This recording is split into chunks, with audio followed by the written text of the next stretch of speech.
tak lupa marilah kita haturkan atas junjungan Nabi besar kita Nabi Muhammad Sallallahu Alaihi Wasallam. Semoga tercurah kepada keluarga, sahabat, dan kerabat. Dan insya Allah kita semua umatnya yang mendapatkan syafaatnya di yaumil akhir. Amin ya rabbal alamin. Yang saya hormati Bapak Kepala SMP Negeri 113 Jakarta, Bapak Eko Nuryanto. Yang saya hormati Bapak dan Ibu Guru Wakil Kepala SMP Negeri 113 Jakarta. Yang saya hormati pula Bapak dan Ibu Guru beserta staf dan jajarannya. Juga teman-teman yang insya Allah dimuliakan oleh Allah. Masya Allah, kemarin kita sudah sama-sama menjalankan ibadah puasa di bulan suci dan sudah melaksanakan Lebaran Idul Fitri. Gimana nih Lebaran kemarin, pada mudik gak? Mudik gak mudik. Bogor. Masya Allah ya. Hanya menghitung hari insya Allah kita akan melaksanakan Lebaran Idul Adha. Teman-teman tahu gak nih menurut kalender Islam Idul Adha itu jatuhnya pada tanggal berapa sih?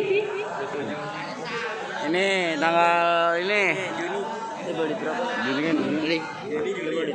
10 Zulhijjah. Betul. Gue juga beli dasi. Hubungan dengan peristiwa Nabi Ibrahim alaihissalam bersama putra tercintanya. Siapa sih putra tercintanya Nabi Ibrahim? Siapa yang tahu ya putranya Nabi Ibrahim? Ismail.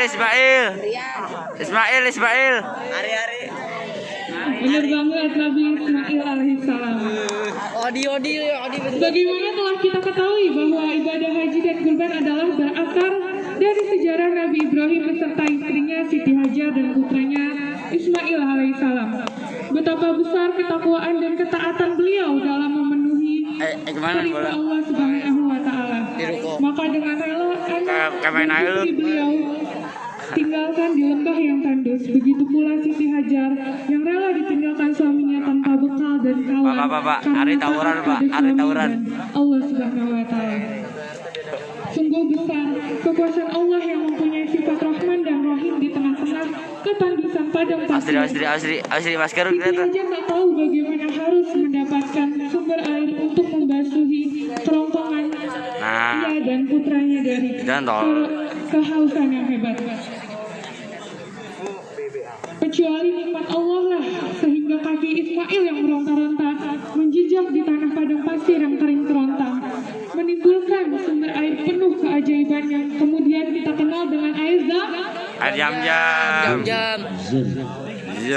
Sampai sekarang ini Masya Allah tiada henti, tiada kering sepanjang masa atas kehendak Allah yang Maha Kuasa.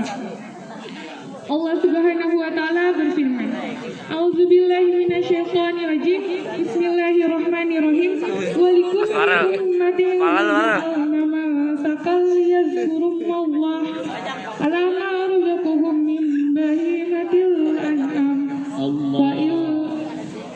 Wa ilahukum ilahu wahidun falahu aslimu wa basyiril muhbitin. Artinya, dan bagi setiap umat telah kami syariatkan penyembelihan kurban agar mereka menyebut nama Allah atas rezeki yang dikaruniai Allah kepada mereka berupa hewan ternak. Maka Tuhanmu ialah Tuhan yang Maha Esa. Karena itu berserah dirilah kepadanya dan sampaikanlah Muhammad kabar gembira kepada orang-orang yang tunduk patuh kepada Allah.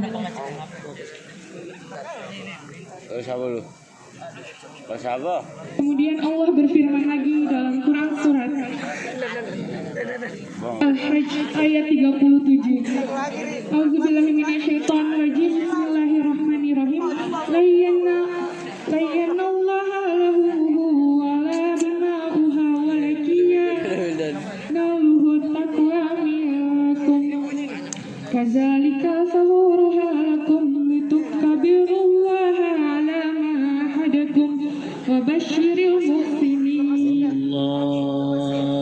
Daging hewan kurban dan darahnya itu sekali-kali tidak sampai kepada Allah, tetapi yang sampai kepadanya adalah ketakwaan kamu. Demikianlah dia menundukkannya untukmu agar kamu mengagungkan Allah atas petunjuk yang dia berikan kepadamu, dan sampailah sampaikanlah kabar gembira kepada orang-orang yang berbuat baik. Saudara hadirin dan hadirat yang saya muliakan, kepatuhan dan pengorbanan Nabi Ibrahim alaihissalam beserta keluarganya yang begitu besar dapat kita simak pula pada waktu beliau mendapat perintah untuk menyembelih putra tercintanya, yaitu siapa namanya? Putra tercintanya? Ismail. Ari ya. Wow. Ari mati lah kalau di disembelih Ari. Sebagaimana sudah dijelaskan dalam surat As-Saffat ayat 100 sampai dengan 108 yang artinya, ya Tuhanku, anugerahkanlah kepadaku seorang anak yang soleh. Bukan yang namanya soleh ya. Ini anugerah nih. Maka kami beri kabar gembira kepadanya dengan kelahiran seorang anak yang sangat sabar, Ismail. Maka tak kala anak itu sampai pada umur yang sanggup, berusaha sama-sama Ibrahim berkata, "Hai anakku, sesungguhnya aku melihat dalam mimpi bahwa aku menyembelihmu. Maka fikirkanlah apa pendapatmu." Ia menjawab, "Hai bapakku, kerjakanlah apa yang diperintahkan kepadamu. Insya Allah kamu akan mendapatiku termasuk orang-orang yang sabar." Tak kala keduanya telah berserah diri dan Ibrahim membaringkan anaknya di atas pelipitnya, nyatakanlah kesabaran keduanya. Dan kami panggillah dia, "Hai Ibrahim, sesungguhnya kamu telah membenarkan mimpi itu. Sesungguhnya demikianlah kami memberi balasan kepada orang-orang yang berbuat baik. Dan kami tebus anak itu dengan seekor sembelihan yang besar." Kami abadikan untuk Ibrahim itu pujian yang baik di kalangan orang-orang yang kemudian. Saudara hadirin dan hadirat yang saya hormati, dari ayat-ayat tersebut kiranya dapatlah kita paham bahwa ibadah kurban itu merupakan wasilah, cara atau jalan untuk mencapai ketakwaan kepada Allah Subhanahu wa Ta'ala. Sedangkan penyembelihan kurban itu seolah-olah merupakan tindakan simbolis, sebagaimana kita harus menundukkan dan menguasai dan mengendalikan kecenderungan-kecenderungan hewani yang bersemayam pada dalam diri manusia, yang dikenal dengan nafsu bahimiyah, nafsu sa'bu'iyah, dan nafsu lawamah, dan lain-lain. Nafsu-nafsu tersebut selalu merajalela dalam bentuk keinginan yang selalu mendorong dan menarik manusia untuk melakukan kerusakan, kejahatan, dan kekejian. Nafsu bahimiyah ini ada yang tahu gak apa sih nafsu bahimiyah itu? Ada yang tahu nggak? Ari. Ya, kasihan banget nggak ada yang tahu. Tolong. Oke. Nafsu bahimiyah itu adalah nafsu yang mencerminkan watak-watak binatang ternak yang selalu ingin hidup enak sendiri. Hidupnya hanya untuk memenuhi kebutuhannya saja, tanpa memikirkan dan mau melakukan berjuang di jalan Allah. Dan tidak pula sebagaimana supaya masyarakat menjadi yang baik. Sementara ada nafsu sa'bu'iyah. Ada yang tahu juga gak nafsu sa'bu'iyah itu apa? Tahu nggak? Ada hadiahnya nih. Ayo, ada hadiahnya. Langsung. Yaudah deh, kalau nggak tahu hadiahnya buat saya aja ya. Tidak apa ya? Dimas. Hadiahnya untuk Aisyah dong. Nafsu sa'bu'iyah ini adalah nafsu yang mencerminkan binatang buas, mencerminkan keinginan untuk hidup berkuasa sendiri, menang sendiri, dan lain sebagainya. Usaha untuk menguasai dan mengendalikan nafsu-nafsu tersebut merupakan suatu hal yang sangat asasi dalam rangka membangun kehidupan yang manusiawi. Dan justru karena itulah usaha tersebut merupakan jihad akbar. Takbir, Allahu Akbar. Allahu Akbar. Ketidakmampuan manusia menundukkan, menguasai, dan mengendalikan kecenderungan-kecenderungan hewani atau nafsu bahimiyah, sa'bu'iyah, dan lawamah tersebut sangat membahayakan dirinya sendiri dan juga bagi kehidupan masyarakat.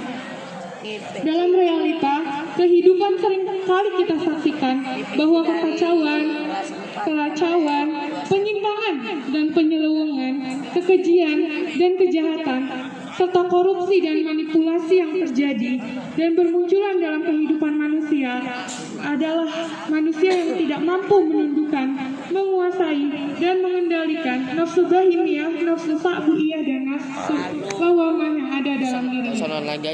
Saudara hadirin dan hadirat yang saya hormati, sesungguhnya keselamatan manusia, baik sebagai individu maupun sebagai warga masyarakat, sungguh sangat bergantung pada mampunya tidak manusia menguasai dan mengendalikan nafsu-nafsu tersebut. Keberanian mengorbankan kepentingan individu atau pribadi dengan kepentingan kesejahteraan dan kemasalahan bersama hendaklah dapat sebagai hikmah dalam hari raya kurban.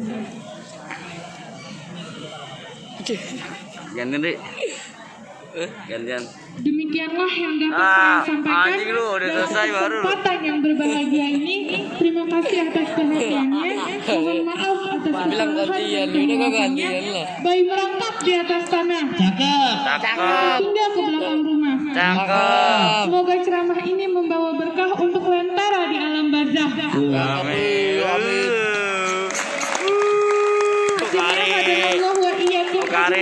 Wassalamualaikum warahmatullahi wabarakatuh. Waalaikumsalam warahmatullahi wabarakatuh. Nanti dulu Kakak Ika, kita duet ya. Baik, ini Udah gimana? luar biasa sekali ya. Sekali lagi tepuk tangan untuk Izzatul Muna Provinsi Selatan. Luar biasa. Temanya tadi apa? Ada yang tahu tadi? Ada yang ingat? Temanya apa? Berkurban.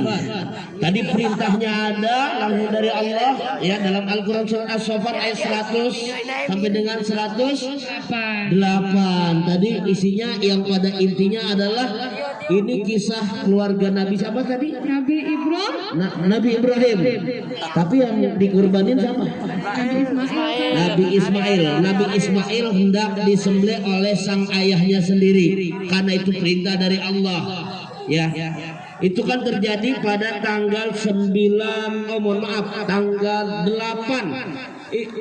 Zulhijjah itu hari Tarwiyah.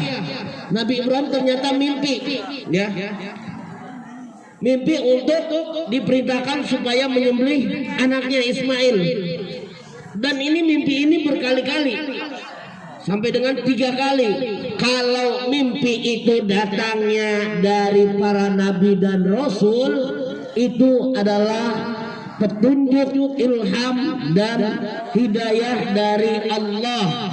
Serta itu adalah bagian juga dari wahyu, bukan Pak Wahyu Ramadan Saputra ya. Perintahnya itu.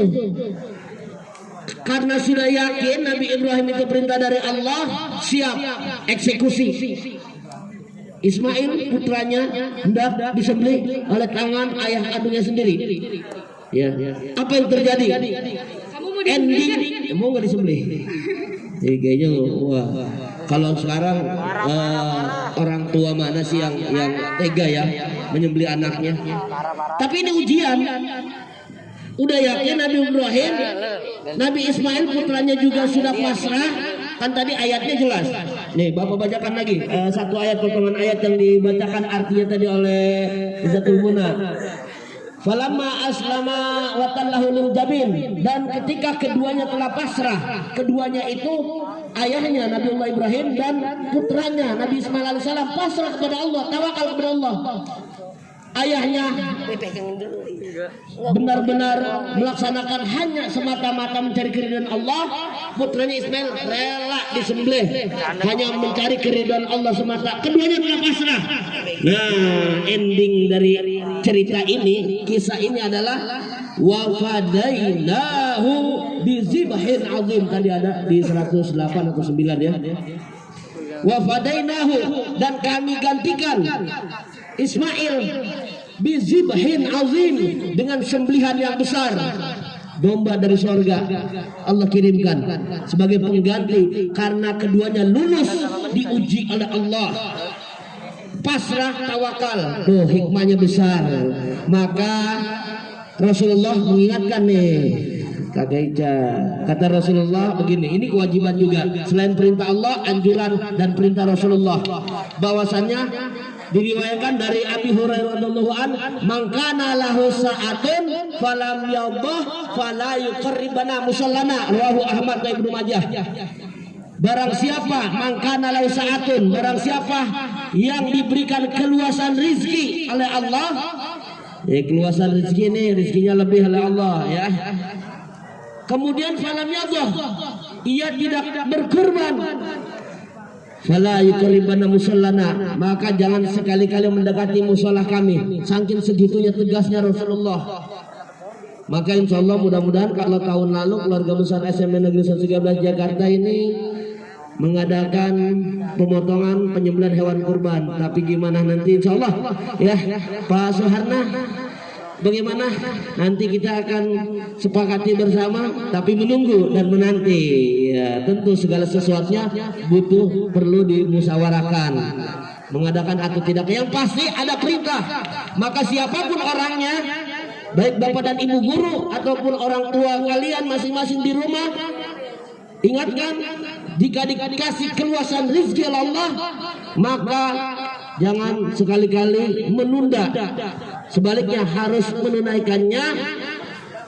Mumpung dikasih kesempatan keluasan rezeki, maka penegasannya di sini adalah peringatannya, jangan sekali-kali mendekati musola kami. Artinya dengan tegas, ini perintah dari Allah, perintah dari Rasulullah. Bagi mereka yang diberikan keluasan rezeki, maka jangan sekali-kali diperbudakan oleh harta dunia. Apalagi tadi digambarkan, tadi apa sifatnya kambing, supaya hewan ternak ya, hewan ternak contohnya kambing lah contohnya ya.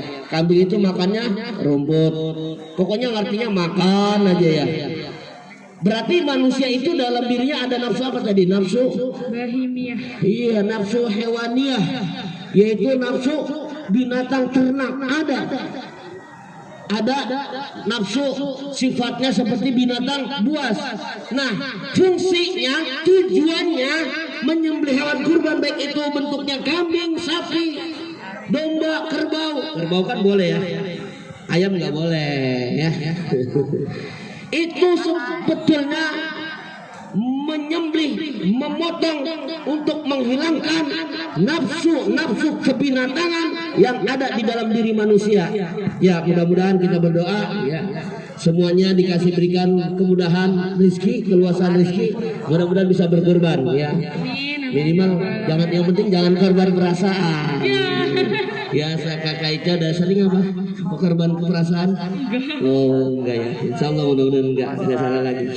Baik, ada sedikit amanat dari Bapak As, guru agama kelas 7 dengan 8, dan ini untuk kegiatan pembiasaan ini ada 2 pertemuan lagi insya Allah. Jadi jangan kalian, mohon maaf, dengarkan baik-baik, menunggu informasi dalam 2 pertemuan ini ya, jika tidak bertepatan dengan tanggal merah ya, atau hari libur.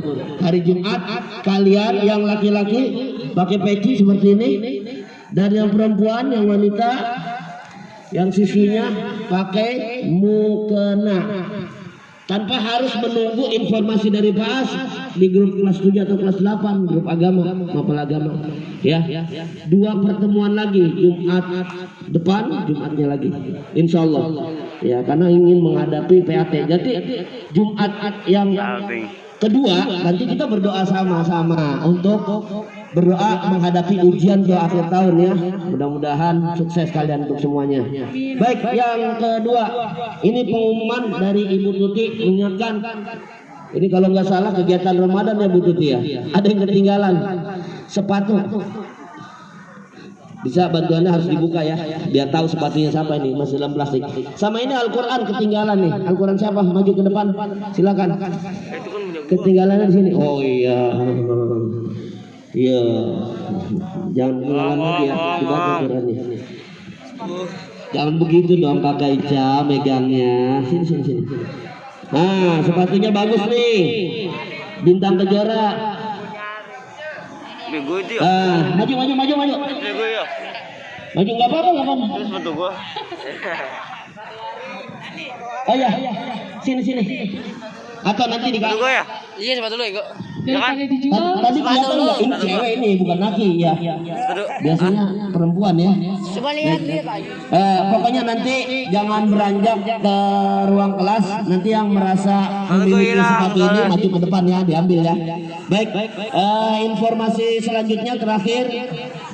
Ini kan kita akan menghadapi bulan Zulhijjah karena temanya berkurban sebagai motivasi dan mudah-mudahan kita terinspirasi dari kisah keluarga Nabi Allah Ibrahim loh.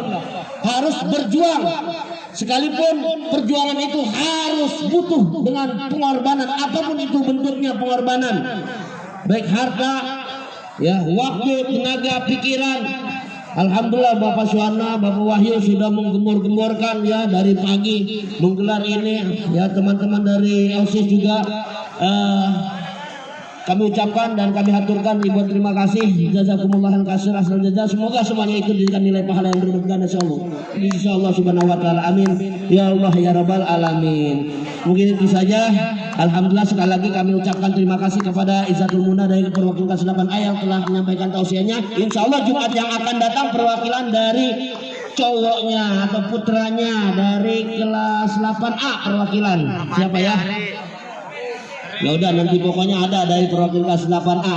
Ini 8E di akhir kelas akhir 8E A B C D E. Nah, kembali ke awal yang putranya ya dari perwakilan kelas 8A. Insyaallah siap. Panjang umur, sehat walafiat, selamat meraih kesuksesan dalam menempuh pembelajaran tatap muka terbatas 100%. Mudah-mudahan kalian termasuk kategori orang-orang yang sukses dunia dan akhirat. Amin ya rabbal alamin. Terima kasih, sama-sama kita membaca doa kafaratul majlis. Subhanakallahumma wa bihamdika asyhadu an la ilaha illa anta astaghfiruka wa atubu ilaik. Wa sallallahu ala sayyidina Muhammadin wa ala alihi wa sahbihi wa sallam. Walhamdulillahi rabbil alamin. Akhir kalam hadanallahu wa iyyakum ajma'in. Nasrun minallah wa fathun qarib. Wallahu muwaffiq ila aqwamit thariq. Assalamualaikum warahmatullahi wabarakatuh. Ya mohon